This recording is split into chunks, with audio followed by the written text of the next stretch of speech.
మైమలేదు గుణము కుదిరినేని ఘనయోగి తానవును కాళికాంబహంస కాళికాంబ. భక్త కన్నా పదే చేసిండు. స్నానంలో లేదు, పానంలో అంటే పానం అంటే తాగడం, స్నానంలో లేదు, పానం లేదు, తినడంలో కూడా ఏం లేదు. స్నానమందు లేదు, పానమందు లేదు, మంత్రతంత్రమున మహిమ లేదు, గుణము కుదిరినేని ఘనయోగి. ఇప్పుడు ఇంతమంది శివభక్తులు, రామభక్తులు, ఆంజనేయ స్వామి భక్తులు అందరూ కూడా పాకిస్తాన్ నాశనం అయిపోవాలని మంత్రం లేదు. అవుతుందా? అంతెందుకు, ఎవరినో ఒకరిని మనం అనుకున్నాం, ఒకటి పలానా రాజకీయ నాయకుడు దిగిపోవాలని అనుకోండి, అవుతుందా? మరి మంత్రంలో పవర్ ఉన్నట్ట లేనట్ట? పవర్ ఉంది, కానీ అది నిస్వార్థంగా ఉంటే పవన్ చేస్తుంది, స్వార్థంగా ఉంటే పని చేయదు. మీకు అల్లావుద్దీన్ అద్భుత దిగు ఉంది, మూడే ఛాన్సులు ఉంటాయి అలా. ఒకటి నీ అవసరానికి వాడితే 2 సార్లకి కథం అయిపోతుంది. ఇతరులకు ఉపయోగపడేటువంటి మంత్రాన్ని ఉపయోగిస్తే 3 నుంచి 6 సార్లు కూడా ఎక్స్టెన్షన్ అవుతుంది లైఫ్. ఆది శంకరాచార్యుల వారికి తెలుసు కదా, ఆయన వయసు 27 సంవత్సరాలు. అయ్యో 27 పుట్టక కొడుకు పుట్టిండు, 27 సంవత్సరాలకి పోతే ఎట్లా అని వాళ్ళ తల్లి బాగా ఏడుస్తుంది.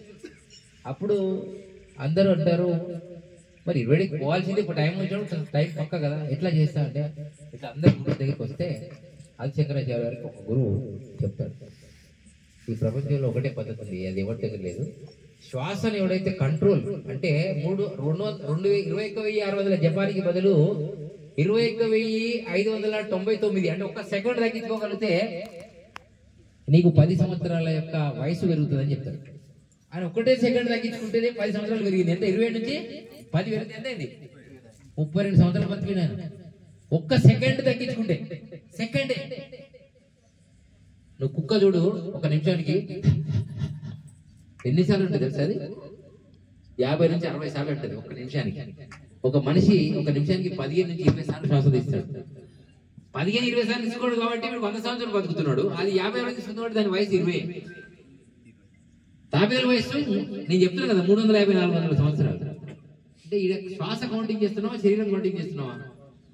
శ్వాస మీద ధ్యాస పెట్టాలని పత్రిక మొన్నటిదా గురించి ఆయన పెట్టుకొని వెళ్ళిపోయింది. మీరు చూసారు కదా, ఆయన శ్వాస మీద పెట్టిన ఆయన శ్వాస మీద ఆయన పెట్టుకోలేదు. పాపం ఆయన మధ్యలోనే 71కి వెళ్ళిపోయినా 100 సంవత్సరాలు బతకాలి ఆయన చేసి చెప్పాలి. కానీ ఆయన 45 సంవత్సరాల తర్వాత ధ్యానం స్టార్ట్ చేసిండు. పాపం ఆయన మొదటి నుంచి స్టార్ట్ చేసి ఉంటే ఆయన 100 సంవత్సరాలు బతికేవాడు. అంటే ఇది వీరబ్రహ్మేంద్ర స్వామి, నేను సమాధిలో ఉన్నా, కలియుగం అంతంలో నేను వస్తా అని చెప్పాడు. ఎందుకు? అప్పటికి నాయక 500 సంవత్సరాలు నిండుతుంది. నందనందనకు మధ్య నేనుద్భవింతును, కాశ్మీర దేశమున నమ్మండయ, వింధ్యా పర్వతమున విద్యలేనేతును, నందికొండలోన స్థిరముగా నిలుతును అన్నాడు. నంద అంటే 2012లో వచ్చింది, ఆనందనామ సంవత్సరం 2034 మధ్యలో వస్తుంది.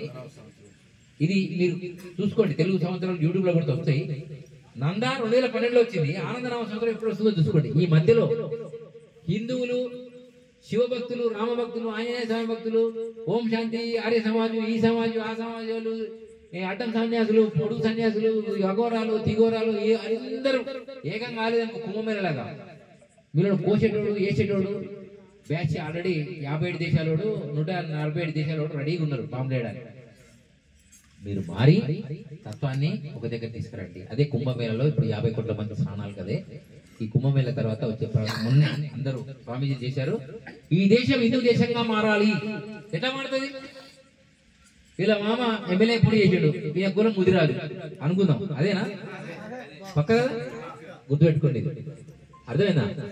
అనుకో, ఈయన ఏం చేస్తాడు, వాళ్ళ కులపాలందరికీ మా ఊరికి ఓటేరా, వాడు ఏ పార్టీ అయినా కానీ ఆడుకొని అనుకో చెప్తాడు. అంటే ఆయన తత్వం కాదు, జనం తత్వం చెప్తాడు. కానీ వాడు ధర్మానికి పని చేస్తుండు అనేది. ఇంకోటి, హిందువులకు పార్టీ లేదు, ఇది మన దరిద్రం. హిందువులకు పార్టీ ఉందా? బీజేపీ మన పార్టీ అనుకుంటున్నారా? అనుకోకూడదు. బీజేపీ భారతీయ జనతా పార్టీ, ఇది జనతా పార్టీ నుంచి వచ్చింది.